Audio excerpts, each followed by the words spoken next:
Excuse me. Excuse me. Tell everyone you've ever met right now, 'cause the bitch is back. Yes, the bitch is back.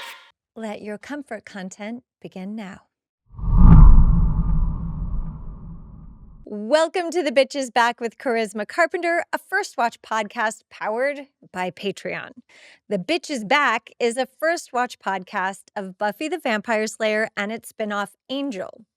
You might be wondering, why do this now, 25 years later? Well, despite having starred in 147 episodes across both shows, I've never actually watched them.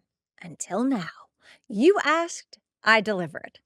Every podcast episode, you can expect an introduction of the episode, which gives basic info about the writer, director, and release date. Then I will give a summary recap of that week's televised episode, told in my particular brand of sass.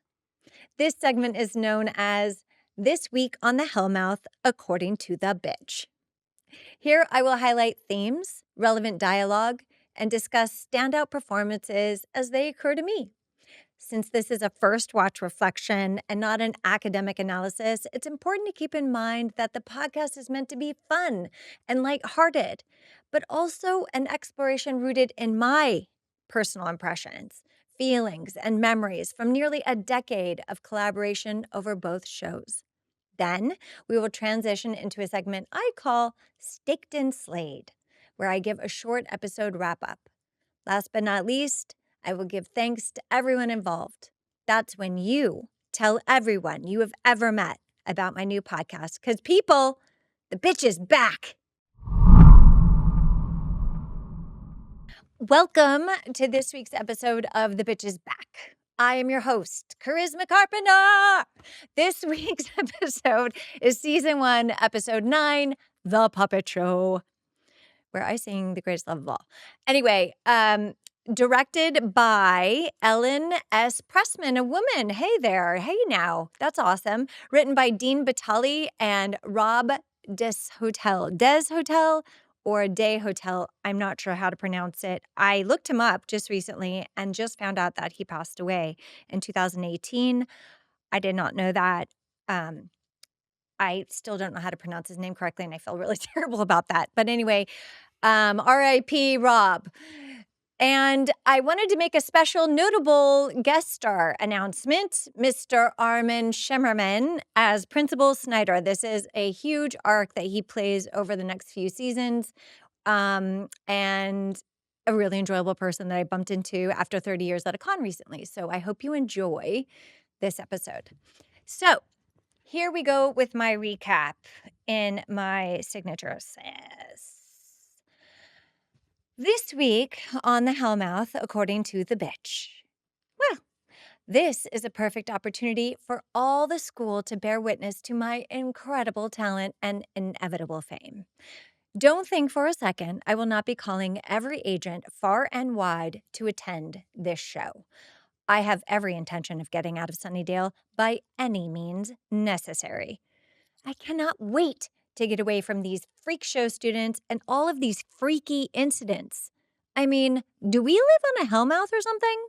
My lord. Also, I have no doubt a talent agent will see me among all this low-hanging fruit and want to sign me immediately. I'm sure it's not only going to win, I'm going to have an agent. What's my competition? We've got what? The ballet dancer and a cute outfit. I will give her that. But can she dance? I mean, as a dancer, I'm looking at her feet and they're looking a little flat to me. I saw her stretching. She has zero extension, kind of necessary. And her back, suffice it to say that her cambray can't. What is up with the magic show guy? Does he really believe he's David Copperfield? Even then, is magic even a thing, and why? The cape, the rabbit in the hat, the wand, it's so middle school. Why has magic not improved over time? And why are magicians always men? Listen, if I was in the magic business seeking a lucrative Las Vegas residency, why not Instead of boy bands and male magicians, get a band of witchy women together and call it a day. I mean, can you think of anything hotter than a coven of women practicing magic in Vegas in these modern days? I mean, I do have a head for business, don't I? Anyway, gosh, so much potential. I love me. Back to the show. So, I'm sorry, nobody wants to hear you play the tuba unless it's the Grammys and you've got Ricky Martin and the whole marching band with you. Otherwise, sit down. I don't see anybody doing Romeo and Juliet either. I mean, I've got this in the bag. Side note, what the heck is up with the ventriloquist? If you need a wooden, stiff bodied toy to speak your true feelings, you don't need to be on stage. You need to be in therapy. I'm sorry. Also, is this the 18th century? We've got robots now. These acts that harken back to a time pre TV is so tired. Talent shows are like old variety shows or freak shows or circus shows full of carnies. I just don't want to be associated with these talentless dweebs. All that aside, Sid the Dummy has really got a thing for Buffy. And Morgan, Sid the Dummy's puppeteer, looks like he's going to go postal at any minute. To be honest, our new principal, Mr. Snyder, is also giving major villain vibes. How am I supposed to flourish in an environment like this? How is my talent supposed to shine? Giles is a terrible musical theater coach, and he just seems miserable all the time. I mean, apart from me, I get why he's wound a little tight as the leader of this lousy production. But come on, fake it until you make it, buddy. Upon further investigation, though, there seems to be something really sinister at work here. Morgan's head is aching a lot, and the pretty ballerina in the cute clothes, well, still with the bad flat feet and inflexible back and terrible extension, turns up dead and heartless. Ugh, I hate it here. So the three Scoobies go into recon mode to find that the stiff-bodied puppet is an actual demon slayer. What? I didn't see that coming. Looking for the last of the 7 demons trying to harvest organs to become human again. And just when we think Sid, the horny puppet with the whiskey and cigar voice, is the culprit, we realize it's actually Mark the magician. I knew he was creepy. Suddenly, Giles finds himself strapped into the magician's morbid guillotine act with a blade poised and ready to scalp him so Mark the magician can scoop out his brain bits and become a real human. Buffy arrives just in time to kick some demon ass. However, just when her back is literally against the wall, Sid, the horny puppet with a wieldly knife, comes to Buffy's rescue, rendering the demon headless. And with the final blow to the demon's heart, our endearing but horny stiff-bodied puppet turns to dust too.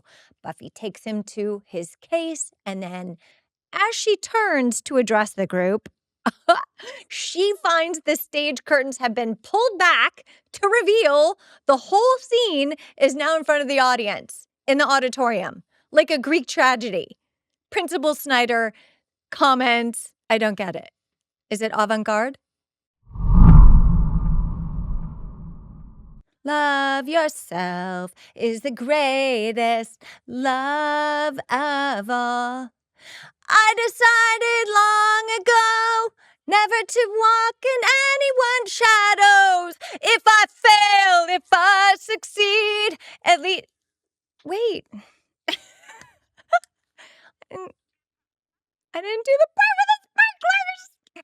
Lisa, please. I love that scene. I think it's hilarious. I cannot sing. And the story behind that is, which I think I cover up here at 40 seconds in, Cordelia sings The Greatest Love of All, off key. And this is not meant to be comedic. I cannot sing. Obviously, you just saw that.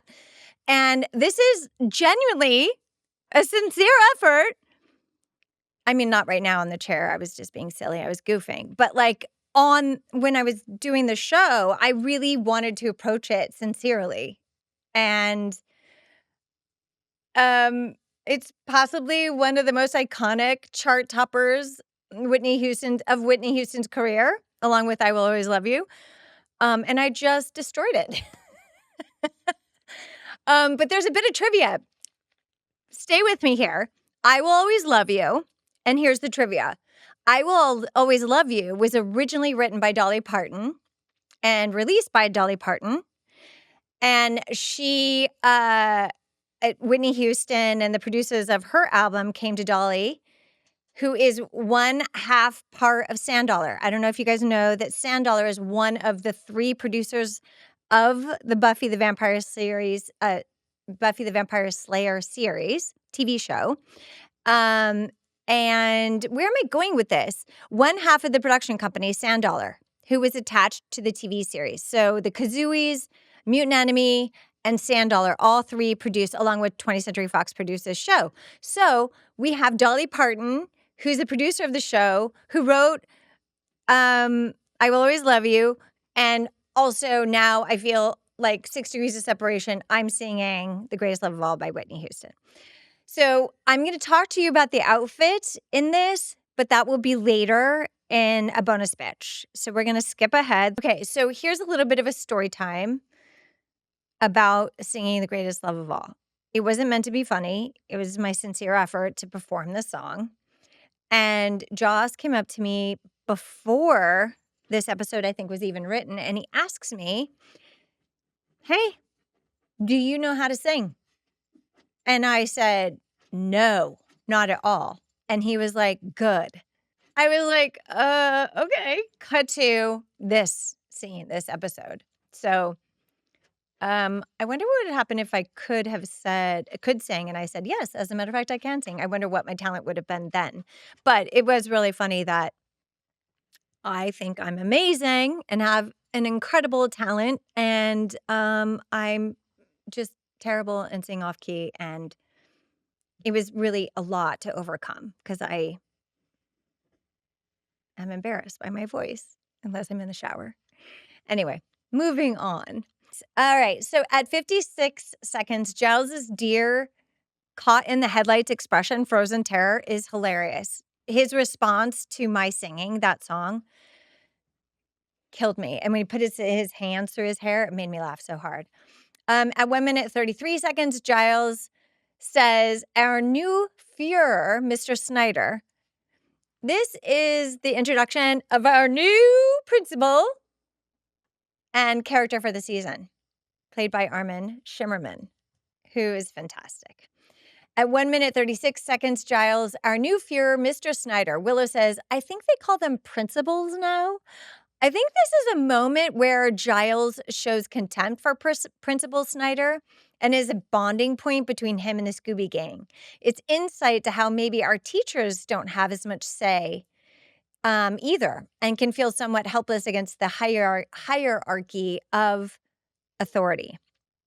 And I have to be honest, like a little bit of story time. When I was growing up, I did not see my teachers as people. I didn't think of them as like having feelings or actually there being a hierarchy within the administration of the school. Obviously there is, but when you're a kid, you just see all authority is all the same. And I remember when I was in 9th grade, I had a science teacher. I think her name was Mrs. Swift, not Taylor though. And she taught chemistry, and I was wearing, like, my mother had given me for my 16th birthday a peridot ring. It was her birthstone. She was born in August. And the chemistry teacher loved my ring, and she was, like, really personable, and it was, like, the first time I'd ever had insight to a teacher, like, being personable or, like, human. I know that doesn't make sense. Of course, they're human, but, like, you don't think of them as caring about what students are doing, and then I later found out, because my sister became a teacher, she's like, "Oh, totally. They always go into the cafeteria and start talking smack about all the students and what they know and what they heard and the cheating and the hookups and all that stuff." It was really kind of amusing to me to figure out. So anyway, at 1 minute, 39 seconds. Okay, wait. Did Giles just mispronounce the word behoove? He says it behove. Is this a matter of Oxford English versus American English? I just feel like, what? Like the smartest man in the show, and I feel like he mispronounced it, but what do you guys think? At 2 minutes, 25 seconds, enter the new principal, Principal Snyder. He stays with us for, I think he has a pretty large arc over the next 2 seasons and is really rather delightful. At 3 minutes, 49 seconds, Giles' smirk of satisfaction that Principal Snyder is forcing the Scooby 3 to participate in the talent show kind of makes me laugh. But also, why is he taking satisfaction in this? He knows that they feel like humiliated by this. I don't know. Is it so he doesn't feel miserable alone? It's almost like he's an overgrown teen himself. And it looks like he just needs company in his misery. At 6 minutes, 15 seconds in the locker room with the pretty ballerina. Oh no, not the pretty ballerina. But also, am I really supposed to be afraid of a wooden puppet? I mean, yes. Is it creepy as fuck? Yes, 100%. But like, does he really? Can he? How? I guess we find out later. So the next thing I'm going to do is at 8 minutes, 18 seconds through about 8 minutes, 48 seconds, I'm going to watch a scene and you're going to watch me watch it. And then we're going to talk about it. Okay. So we're in the auditorium. And Morgan is the puppeteer to his puppet, where he's a ventriloquist. This is his talent for the talent show. The 3 Scoobies are forced to participate in the talent show. They're backstage, kind of talking about what to do for the talent show. And the Sid, the puppet, cat calls Willow and Buffy with a whistle, and then says, "Look at those goodies." And then Willow does what? She gets up and walks over to Morgan and says, "You're really getting good at this? Look at the goodies. It's so creepy." And Willow's like, "Oh, Morgan, you're really good at this." It's like that. There's nothing inviting about what he just did. And she's like, impressed? I don't get it. I don't get it.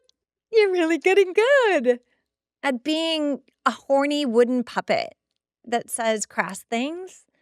Like, call it out. Where did you come up with that cigar voice, whiskey drinking? It's an imitation of his dad, he says. Sounds real, Buffy says. It is real. I'm the one with the talent here. Like, no. Kid's dead weight. And she's like amused. Willow's like amused. And now she like pulls up a seat to like talk to him. I just want to interject this viewing for a second and just say, if Cordelia was there, I feel like she would be super disgusted. Can you scroll up a little bit? Not the other way. Not only by Morgan, but the creepiness of Morgan's behavior, like let alone his dummy. Like in of itself, that is creepy. It's always been creepy. Like what? She would not pursue a conversation. I don't understand what Willow sees about this situation that's like a green light that she should pull up and have investigate more. But she does. And I love, okay, we're gonna call it what it is. Xander does the right thing when the Sid, the dummy, makes a comment towards Willow. He goes, "Hey, that is the first time this whole like 6 episodes where Xander actually does the right thing and is a good guy in this situation." Just saying. Mark my words. This is the first time. What did he say? Once you go wood, nothing's as good. And then Buffy finally calls it out. We get the joke. Horny dummy. Haha, it's very funny. And I love how she says you might want to consider getting new shtick unless you want your prop to end up as a Duraflame. Good on her. One more time. We're just all riding on Buffy's coattails. Thanks, guys. But I love that she threatens him. I love it. I appreciate that Buffy calls out like horny, gross, disgusting, predator, weirdo, ventriloquist dummy Sid. What I don't understand is at this point in time in this story, does Buffy not have any spidey senses about the puppet? I'm just wondering. And then Xander, as we already said, at 8 minutes, 32 seconds, is the only one who calls out the dummy's supreme inappropriateness. Go Xander. And then at 8 minutes, 40 seconds, Buffy calls him out, recommending he get new shtick, did all that. Then at 8 minutes, 50 seconds through 9 minutes and 42 seconds. Okay, this is a new scene where Giles and Principal Snyder have a conversation in the auditorium. And he's the new big bad, right? Like, don't scroll yet. We are establishing what Principal Snyder is all about, right? It's setting the new tone. We've got like the old guy, which was Flutie, who was all in his feelings. And all that did was, as Principal Snyder points out, is get him eaten. Which, okay, like, so we're acknowledging that something is weird about the school, like he got eaten by a pack of dogs. That's very unusual. What does that have to do with being in your feelings and treating students like human beings? I'm not sure, but for whatever reason, Principal Snyder isn't having it, and he is just going to clean this mess up, clean this school. Law and order. Who does that sound like? Just saying. Seems a little relevant right now, so I'm going to watch the scene, and you're going to watch it with me. Kids needs understanding. Kids are human beings. He literally says, Principal Flutie would have said, kids need understanding. Scroll up a little bit. Kids are human beings. That's the kind of woolly-headed liberal thinking that leads to being eaten. This place has quite a reputation. Okay, just before I go into that bit, just think about those words right there. Who else says this? Like, how could this have been filmed in 1997 and I feel like I'm living it in 2025 for reals? This is, it's really crazy to me. Like, wow, fascism is alive and well. In Sunnydale High in 1997 and in 2025, real life. Principal Snyder says this school has quite the reputation. Has quite a reputation. Suicide, missing persons. Okay, spontaneous cheerleader combustion. Like it's her fault. Like, and that's like a thing to control. Okay. You can't put up with that. You got to keep your eye on the bat. This performance is hilarious. Like those three pointing at the three Scoobies. Kids. I don't like them. What a great line. It's like one of my favorite lines in the episode, which I'll highlight later in a bonus bitch. But from now on, you're going to see a very different Sunnydale High, a tight ship, clean and orderly and quiet. I feel like this line, again, is super relevant to today. Principal Snyder is what maybe half of this nation would believe is part of the problem of these newer generations. If everyone is in their feelings, then there is no discipline or order, which could be life-threatening. And I'm of the opinion that without empathy and sensitivity and compassion, we are all at risk. That's what I think. But, and I know that the students and obviously Giles and most of the other teachers would agree with that thinking as well, that liberal, woolly-headed thinking, as Principal Snyder calls it. Smash cut to a girl screaming in the locker room. Hilarious. That's not quiet. Principal Snyder's got his work cut out for him. So this is the student, and it's a blood-curdling scream. Kudos to that little scream, because my ears were bleeding when I was watching that. At 9 minutes, 46 seconds, Buffy, Xander, Willow, and Giles were in the school hall. This is an example of an episode where the big bad is not a werewolf or a vampire. This would make the second episode about a big bad that was not that. First, we had the praying mantis, and now we have the wooden puppet. Still a demon nonetheless, but Buffy identifies demons as having claws and teeth, and Xander points out, no need for a knife. Still supernatural magic at work. This scene has us learning the mystery to be solved, which is when they're in the hallway discussing what happens to this pretty ballerina. At 12 minutes, 7 seconds, we're going to watch the video. You're going to watch it with me. Come along. Okay, so let me set up this scene. This scene is on the field. It's Xander and Cordelia. I literally was about to say I. Cordelia is wearing a cheerleading uniform, And Xander is walking along with her, and he's like pulling on his neck, like, oh my God, this is painful talking to this person. So um it's she says this line. I'm gonna watch it with you. I'm just gonna kind of play along with it here. This is such a tragedy for me. Emma was like my best friend. And Xander's like, Emily.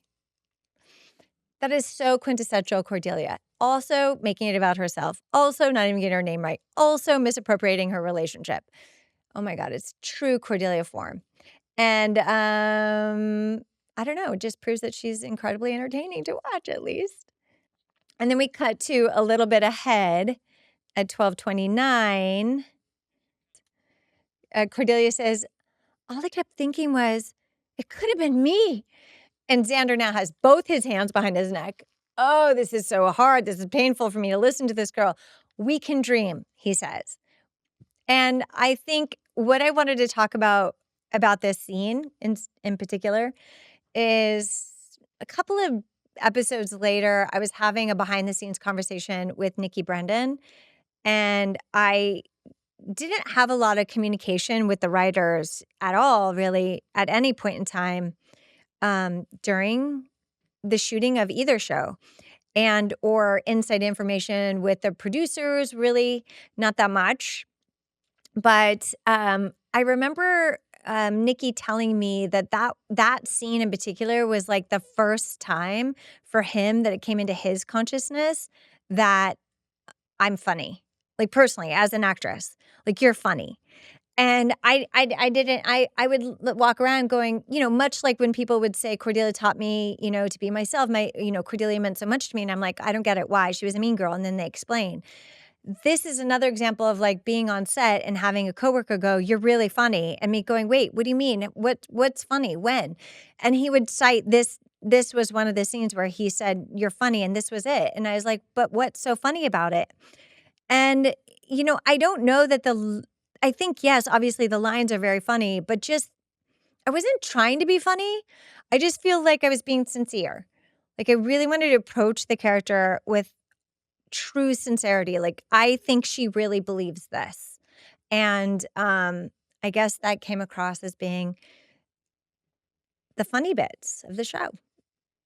So, right before this scene with Buffy and Morgan and Sid in the auditorium, we discover, like, we figure out what the show is going to be about. We need to figure out who killed the pretty ballerina and took her heart. So they find out what their mission is. So they all are about to do recon, and Buffy winds up going into the auditorium where she finds Morgan and Sid, the dummy, like having a conversation. And she calls him out on it, and Morgan slips and says that he and the dummy were talking, and Buffy catches on and says, talking. Morgan covers, but Buffy's spidey senses have now kicked in. Morgan then starts to, around 13 minutes, 26 seconds, his head is hurting. Buffy's looking concerned. The dummy says, look, sweetheart, he answered your question. Now leave him alone, right? Buffy grows impatient and asks Morgan to speak with her directly. And then at 13:42, Morgan stands up and tells Sid, the dummy, it's okay, and then places him in his dummy case. At 13:50, Buffy apologizes for potentially insulting Morgan and making him mad, and Morgan tells Buffy he's not upset. I feel like this actor does a really good job. He clarifies that it is Sid the dummy that is mad, and Morgan then closes the suitcases and scurries off in a rush, leaving Buffy perplexed, then wisecracking, cute couple, Buffy says. And it seems very clear that Morgan is the culprit. So at 14 minutes, 30 seconds, Buffy, Xander, Willow, and Giles, they're all in the library office. All the Scoobies land on Morgan as being the problem, the one with the wieldy knife cutting out hearts.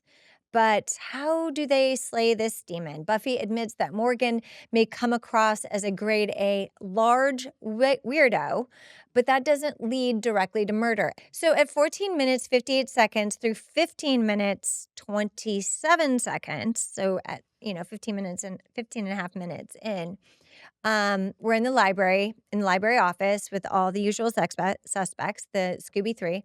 Giles, I'm looking into that, but my investigation is somewhat hampered by life in the theater. This is really kind of funny. Buffy, oh, priority check, Giles. Talent show, murder. Giles, Principal Snyder is watching us all very closely. Now, if he chooses, he can make all of our lives extremely difficult. A slayer cannot afford that. We will find this murderer. But in the meantime, the show must go on. Like, what did Giles just say? The show must go on. Buffy incredulously says, this is so unfair. And Giles is like, Buffy, you can watch Morgan. Check his locker. See if there's anything there. And Willow says, like, a heart? Bump. Giles, or something. Buffy, defeated, says, all right. So much going on in this scene. And it feels like Giles is kind of shrinking his responsibilities as watcher and caving to the pressures of Principal Snyder. And I think he also secretly takes pleasure and forces in forcing the Scooby 3 to go forward with the talent show so that he too, so that they too can be miserable alongside him. But I think it's kind of funny that I think this is kind of the first time where I feel like I'm witnessing Giles like feeling, not all in control. Like he's kind of, what's the word I'm looking for? Like harried, trying to balance it all. And he's literally saying like, Principal Snyder, and Buffy, like, again, showing leadership, even more of a peer to Giles than ever. Giles, priorities, talent show, murder. And he's like, but Principal Snyder. So I thought that was kind of an interesting role reversal between the two of them. At 16 minutes, 5 seconds, Buffy. Oh, this is a funny in like behind the scenes kind of thing. So there's a Buffy hand stand-in. I think it's the stand-in that does the hand opening the locker and then punching the lock through the locker door in the school hallway. It's Morgan's locker. It's an insert, right? And it's an insert of just her hand. I am willing to wager that this is either Sophia, her stunt double's hand, or her stand-in's hand. So just to explain a little bit, oftentimes while shooting a show, there's an entire second unit that is shooting alongside the show, doing little pickup shots that are not a part of the main filming. Sort of like this podcast, right? So we have a main 1 hour podcast, but other segments there isn't room for inside the 1 hour podcast are then relegated to the bonus bitch episodes. That's kind of what happens on a main TV show.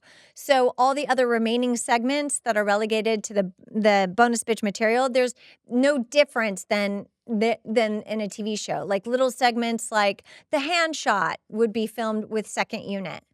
What happened?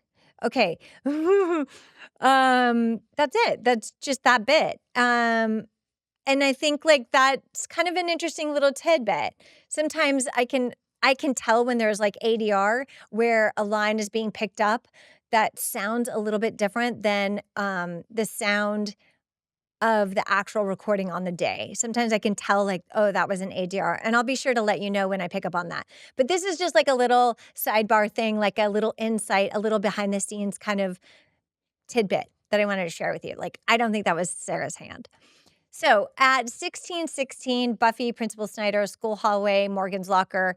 Holy bejesus. Principal Snyder sneaks up behind Buffy and snatches her hand from inside Morgan's locker.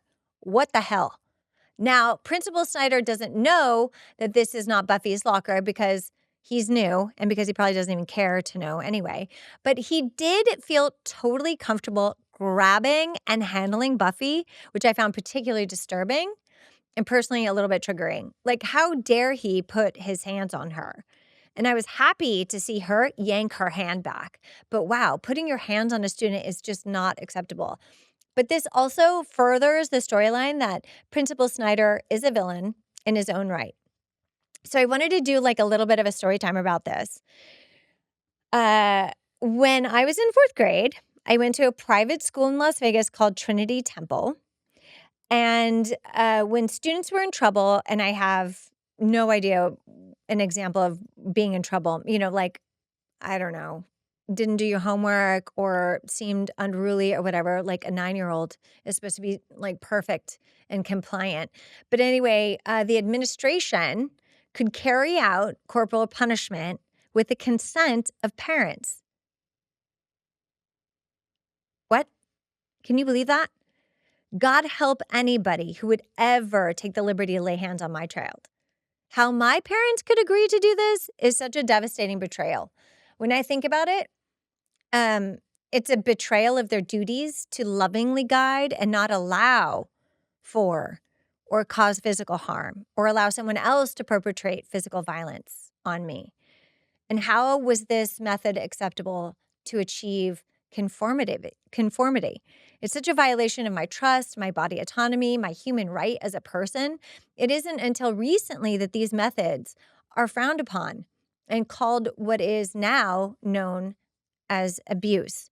Xander makes reference earlier in this episode saying that he would have preferred corporal punishment over being forced to participate in the talent show, tethering the idea that forcing a performance in front of our peers can cause emotional distress and humiliation and is also a form of abuse. But back in 4th grade, my principal, who's now passed on, did swat me with a wood paddle. I was 9 years old. And I'm totally disgusted that that happened to me and disappointed that my parents allowed it. And in the past, I would try to normalize it and make excuses for it as a sign of the times. But I don't think that is okay either. Nor do I think it was common practice in all schools. Like, this was not the norm. And when I was in 4th grade, 9 years old, I went to this Christian school.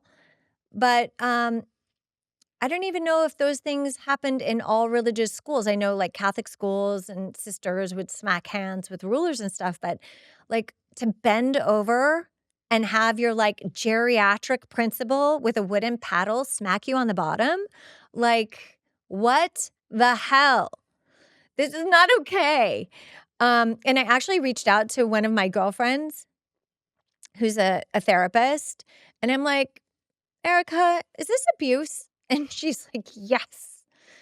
Where is the Christ in that, right? Like I went to this Christian school. Where is Christ in that? Why are these zealots and religious zealots so into conformity, so into repression, so into like you have to be perfect and all these things? Like where is the love and the acceptance and individuality and like just I hate this for kids. I hate this for me. I hate that this was a part of my childhood. And thank God I've been in therapy for like 45 years. So not 45, but a long, long time. But this goes back to the idea that children should be seen and not heard. They should be obedient and compliant and not question authority and certainly not hold authority figures to account. Well, bollocks to that. Fuck that. I do not subscribe to that thinking. And I wonder how many people walk around as victims to this thinking, but actively work against it, or as a result of this thinking are also abusive, right? Like so often we become cycles of our violence and how many people are still walking around that had that happen to them and they think that that is normal and acceptable, or they think like, well, because that happened to me, you know, I had it hard, you have to have it hard too. I don't know, but I really, really want to draw attention to this. I want to like talk about it. And I really want, don't scroll yet.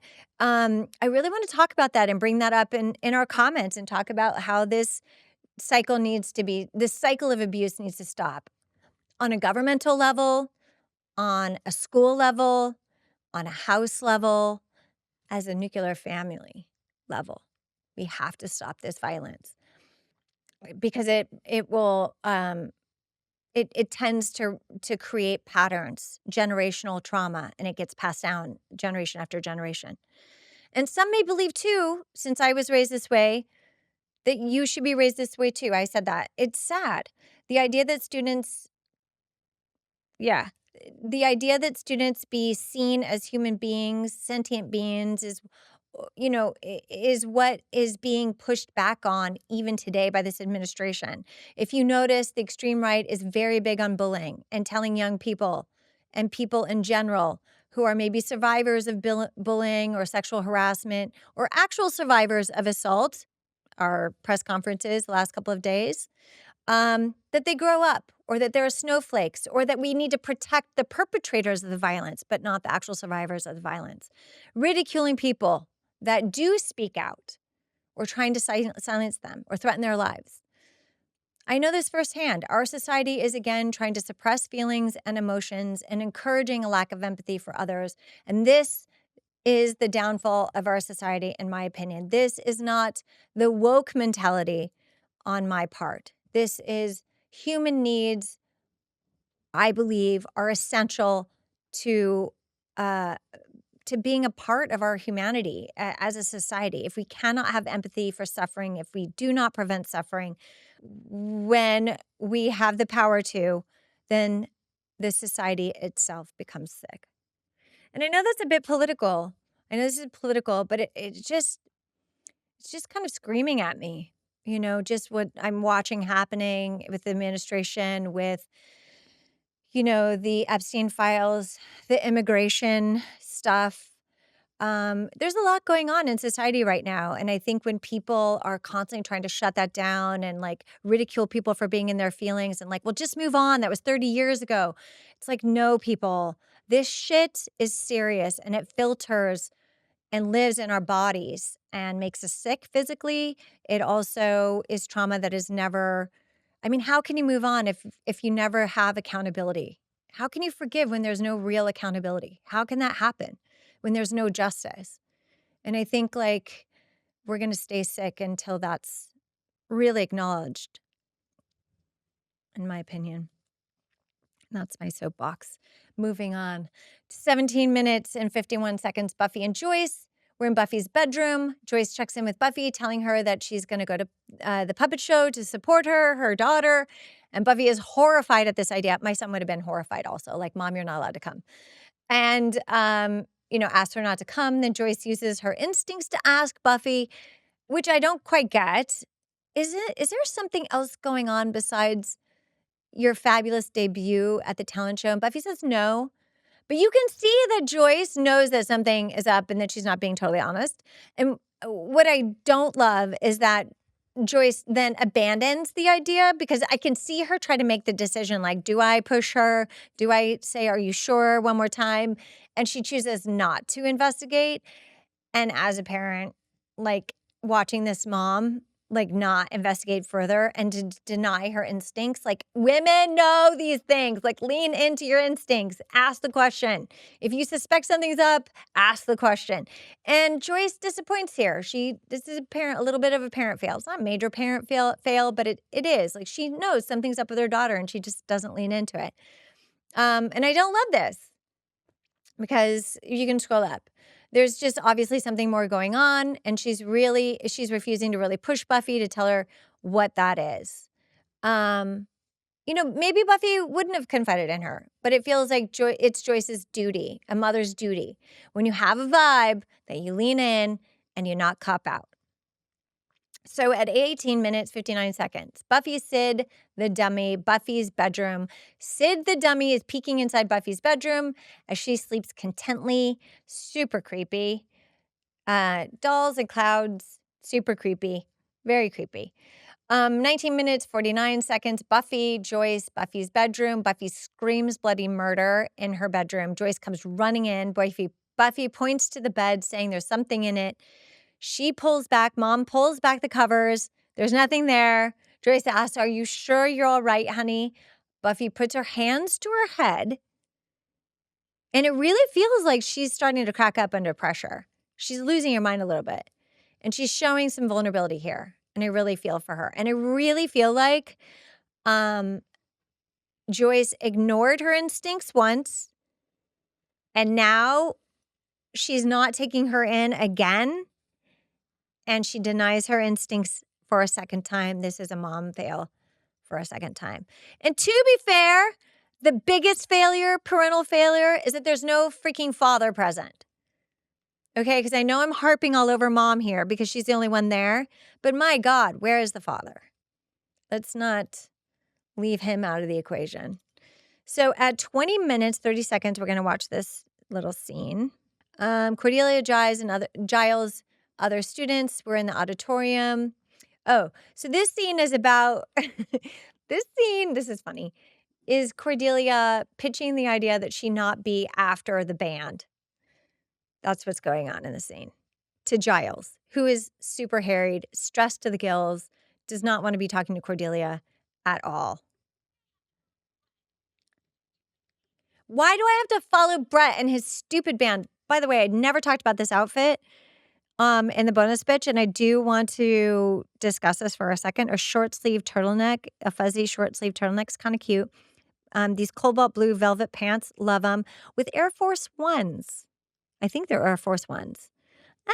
Not the choice I would make. I feel like this is not really a very Cordy outfit. I don't really see her wearing sneakers unless she's cheering, but I digress. Continuing with the show. We have to clear their equipment before, before the finale. This makes total sense, logistical sense, Cordy. I told you, he says. But the mood, it'll be all wrong. This is hilarious. Stops him, grabs him by the arm, goes around in front of him and makes her case. But the mood will be all wrong. Wait for it. My song is about dignity and human feelings. What? And personal, looking for it, hygiene or something. Hilarious. Anyway, it's sappy. And no one's going to feel sappy after a rock and roll band. Makes a legit case. They both have, I can see both their points. And then Giles looks at her and looks at her again, like he's noticing something. I love this expression. What is going on? Why are you looking at me like that? What's up? What's up? What? Aren't you going to say anything? Like, right? What? Oh, I'm sorry, he says. Your hair. There's something. This is probably one of my favorite line deliveries in Cordelia's canon. Can I say that, Gregory? Canon? Am I using that correctly? I don't know what I would do if I couldn't rely on facial expressions or physical comedy. Like my hair, I can't because of all that thing. I can't reenact it for you. I'm not going to reenact it anyway, but just I can't help myself but be in the moment. I think this is probably one of Cordelia's funniest moments ever. Oh my God. Okay. We have never seen Giles once laugh. Not once. Not once. We barely ever saw him crack a smile or show teeth, but he really got a kick out of that. And I kind of loved that he got a kick out of that. It was funny. Cordelia is hilarious. I love her so much. And that's one of my favorite scenes ever of Cordelia. Okay. 22:19, Buffy, Xander, Giles, Willow, auditorium. Buffy is explaining that she thinks Sid, the dummy, broke into her room the night before and attacked her. We're going to have a lot to talk about on this. Giles asks how the dummy attacked her. She says that it pounced on her face. Xander says, like a cat. Buffy explains, when I turned the lights back on, it wasn't there. And she thinks it may have gone out her window. Xander says, again, like a cat. Buffy says, yeah, well, no, frustrated. And then doubles down and says, no, it was Sid the dummy. Now Giles pipes up and says, or possibly the nightmare of somebody who had dummies on her mind. And Willow chimes in too and says, yeah, you did say that dummies creeped you out. Okay, so now we have Buffy saying, excuse me, can I have a little support here, please? I'm not just some crazy person. I am the Slayer. Then Xander wisecracks, the dummy Slayer. Okay, I've seen a lot of people tagging me in videos of influencers talking about the relationship between Buffy and the Scoobies and how at critical times the Scoobies abandoned her, Buffy. And I can't help but think that this may be the first example of the Scoobies doing just that, making her feel like she's crazy and not all that she has proven to be, the Slayer. They're second guessing her. They know who she is. They've been in the trenches. Why are they second guessing her? Why are they making her feel like she's crazy? It kind of pisses me off. Just saying. Moving on, 2350. Buffy, Cordelia, Morgan, Sid the Dummy, classroom. Buffy seems very edgy when Sid the Dummy spins his head around to stare at Buffy, which is very creepy. I know I've said this like 19 times. If you're going to do a drinking game in this episode, the word creepy is the one for you. I can't imagine watching this as a young child. I was thinking I would imagine this would be very, very scary for a young child to watch, like with the rotating head. Because I know dolls really scared me. And whenever I'd see movies or clowns or dolls where the eyes would follow, or pictures on walls where the eyes would follow, remember at Disneyland? That would always make me really, really scared. I was scared. So at 2441, Morgan, Buffy, Cordelia, teacher, Sid the Dummy, classroom. Morgan, played by Rich Warner, I think he did a really good job. Our, our, our supporting cast or our guest stars are really talented. I believe that he was completely stressed out. I believed it, losing his mind, particularly in this scene in the classroom where the teacher takes Sid the Dummy away until the end of school. And he truly, truly looks horrified and terrified and all the things. At 25 minutes, 31 seconds, Morgan and the teacher in the classroom, Morgan is having a full-on meltdown. And I'm like actually kind of scared for this teacher. Is he going to lose his mind and go like crazy on this teacher?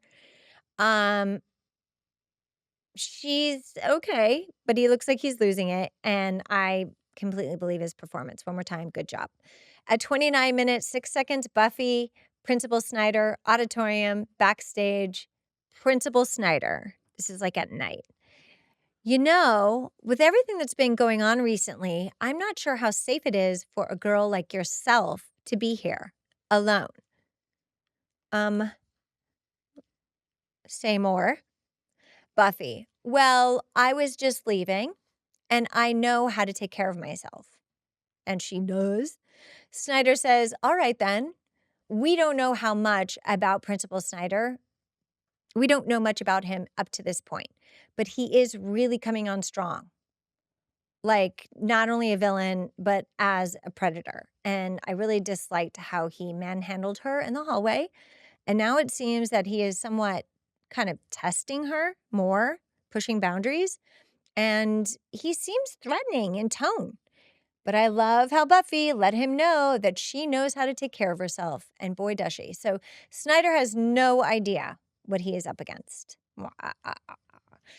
At 30 minutes, 17 seconds, Xander, Giles, Willow, library. While Xander is studying, he does not notice that Sid, the dummy, has slipped away, skittered away. And when he does notice, he gives out a huge scream or like a big shout, and it alarms Giles and Willow, who are in the stacks.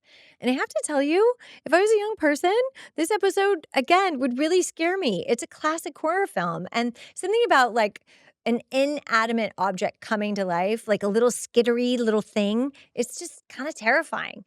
Um, Mannequins, dolls, all of it. Super creepy. Which is kind of interesting too, because my grandmother, my paternal grandmother, was really into porcelain dolls, and she had a kiln, and she would like do like make these beautiful, elegant dolls and high end like china and porcelain dolls.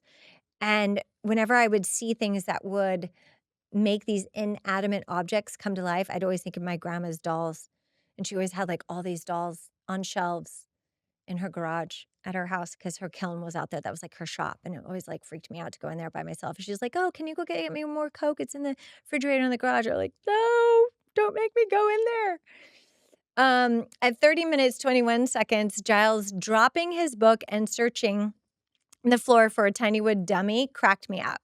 It's like the whole cast has a fright akin to a child fearing what lurks beneath our beds, aiming to kill us as we lay unconscious and vulnerable. Hold on 1 second. I need to take a sip of water or coffee. Hold on. Bear with me 1 moment. I don't normally drink Starbucks. I don't condone this, but it was all I had. I missed my coffee this morning. I go to a Korean coffee shop normally up by my house, and it's delicious. And I didn't have time to do that this morning. And I have to tell you, compared to this, it's garbage. I mean, my coffee at the Korean place is better. And it's a small business. I support that. I know I look like a hypocrite right now, but I did not sleep well last night. 31 minutes, 29 seconds, Buffy auditorium backstage. Plot point issue. Morgan has been found lying prone on the floor. Buffy assumes a demon puppet has got a brain. Here's the thing. I'm questioning, hasn't the dummy been operating, Sid the dummy been operating this whole time like he had a brain? Like, did he really need to kill Morgan to use his brain any more than he was already using it? I don't quite get this plot point. Obviously, he had some kind of hold on Morgan because he was starting to possess Morgan, and Morgan was continuingly to suffer, increasingly suffer with headaches. So why did he need to kill him? Or did Morgan unalive himself because of pain? I don't know. I obviously it's conveyed to be like the dummy had killed him. But more will be revealed. At 31 minutes, 56 seconds, Buffy, Sid the dummy, auditorium, backstage. I gotta be honest, little speedy legs skittering about is so creepy and scary. So the chandelier, this big giant gothic chandelier, crashes down on Buffy and she's like vulnerable. Her hands, she's trying to get out from underneath the chandelier, and the little guy in the rafters is like running across, and it's so creepy. 33:03, Buffy, Xander, Giles, Willow, Sid the dummy, library, plot twist. Wait, what? Said the dummy? The demon hunter? What? LOL. 35 minutes, 22 seconds, Buffy, Sid the dummy, rafters above stage. I did not see this coming. I did not see the foul-mouthed mannequin with the centuries-old gravelly bourbon and cigar voice teaming up with the Slayer to hunt demons. I wonder how much hijinks went into shooting this particular scene with the two of them are sitting in the rafters looking down upon the stage. I don't remember the bloopers reel, but I wonder if working off of this mannequin, Sarah cracked up at all here. This might have been like kind of a fun scene to do, like literally on set. I would imagine that would have been really funny. It kind of tickles me to imagine that. At 39 minutes, 9 seconds, Xander, Willow, Buffy, library. Willow says, "What could a demon possibly want from me?" Xander, "What's the square root of 841? Willow, quickly, 29. Square root of 841. Wow. I would not have gotten that. Buffy says, "Oh yeah, don't worry, Willow, as long as you are with us, there's absolutely no way that demon is going to get what he wants." And I can't imagine him being that smart. And I love how we cut to a guillotine coming down, and I have a feeling Giles is in trouble. Because he's the smart one, right? I mean, so is Willow, but like older, more books read, blah, blah, blah. 41 minutes, 30 seconds, Buffy and the three Scoobies in the library, the Scoobies / Xander specifically. Okay, this is number 2 for Xander, where he did a good thing 2 times in one episode. Holy Moses. He's got nothing right up to this episode, but 2 good things in one episode. Xander specifically figures out that it's Giles who's in danger of having his brain taken by the demon. Just as Giles gullibly lays down on the guillotine, he never manages to put it together that Mark is planning to steal his brains. I don't understand that. I mean, why is he the Watcher? He seems kind of, I guess this is kind of like the absent-minded professor bit. Mark sets Giles up inside the guillotine, aimed at his scalp, not his neck. Still, he doesn't put it together. Mark is the bad guy. Why? Even after Mark tells him he's going to scalp him so his brains come spewing out, like, how is he so smart and yet so dumb? How is he the Watcher? Why is he so gullible? Anyway, just as the last thread of rope is about to be hacked and the guillotine comes down upon Giles, Buffy comes running in to save the day. I need to take a beat. I'm having a hot flash. Anyway, just as the last thread of rope is about to be hacked and the guillotine comes down upon Giles, Buffy comes running in to save the day.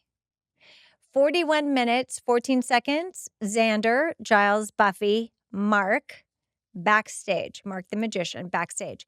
Xander Xander enters to grab the rope before the guillotine comes slamming down on Giles's head. Holy moly, this is like the third time Xander has done something right and correct. I mean, I feel like he needs a trophy at this point. This is like shocking. Okay, 1, he notices the dummy was being crude to the girls and actually said something. 2, he put it together that Giles is the smart one and that who the demon is, who they should be going after. 3, he spares Giles's life by miraculously grabbing the rope in time before the blade scalps our watcher. Have to hand it to him in this episode. Good job. Good job. Got a lot of making up still to do. 41 minutes, 51 seconds. Xander, Giles, Buffy, Willow, Demon, backstage. We finally see the real monster of the week. He is revealed. This is an awesome work of art by our makeup team. I can't imagine how uncomfortable it was to wear that whole suit. It was like a reptilian vibe, and it was like probably super hot. And I remember when we were shooting this scene, it was like summertime. Or coming in, no, because it was we did we cover the release date? The release date was in May, right? It was in May, so I think it was still really hot in Torrance at the time. Anyway, 42:16, Xander, Giles, Buffy, Willow, Demon, Sid, the dummy, backstage. I'm literally waiting for Joe to get knocked out. Giles. From there? Yeah. 42:16? Yeah, I have to correct Joe to Giles because that was the audio dictate. It was my fault. It didn't record it correctly. Okay, 42 minutes, 16 seconds. Xander, Giles, Buffy, Willow, Demon, Sid the dummy, backstage. When is Giles going to get knocked out? Anyway, 42 minutes, 34 seconds. Giles, relieved, smiling. I must say to all of you, impeccable timing, he says. Guys, Giles does not get knocked out? No drinky poos for us? Remember? Because we were supposed to have little sips of things every time he gets knocked out. Anyway, we missed out on that. But we did get the creeps in. 43, creepy. 43 minutes, 8 seconds. Xander, Giles, Buffy, Willow, a dead demon, Sid the dummy, backstage. Who knew we could feel empathy for the fate of a misogynistic puppet? But here we are. 43 minutes, 35 seconds. Xander, Giles, Buffy, Willow, a decapitated demon, a dead dummy, on stage, in front of the audience. Oh, the horror. Cue the video, 43 minutes, 51 seconds. I'm going to play this. So Buffy is on stage. The Sid, the puppet, is now deceased. She goes to lovingly place him back into his resting place, his little luggage. It's over, she says. And holy shiza, the curtains fly open and they're on stage and in front of an entire auditorium of people. Giles puts on his glasses. It looks like a Greek tragedy. Buffy's face is like, oh my God. And Principal Snyder is like looking, his eyes are going left to right, like looking at the stage, furrowed brow, mouth agape. I don't get it. What is it? Avant-garde? Surely I must fear my mother's bed, oh Oedipus, Buffy says. That is all I can call you and all I should ever call you. Darkness and horror of darkness. This is hilarious. I don't know why I didn't catch this. Madness, and stabbing pain. Oh, he can't think of his line. That's so relatable. Giles has got his head in his hands. Schneider is like looking at him like Willow has major stage fright. Eyes are bigger than saucers. She runs off stage. Then Buffy and Xander stand side by side, and that is the end of the show. Weird. I thought the end of the show was, I don't get it. It was that avant-garde. I don't know how I missed that. Tell everyone you've ever met right now.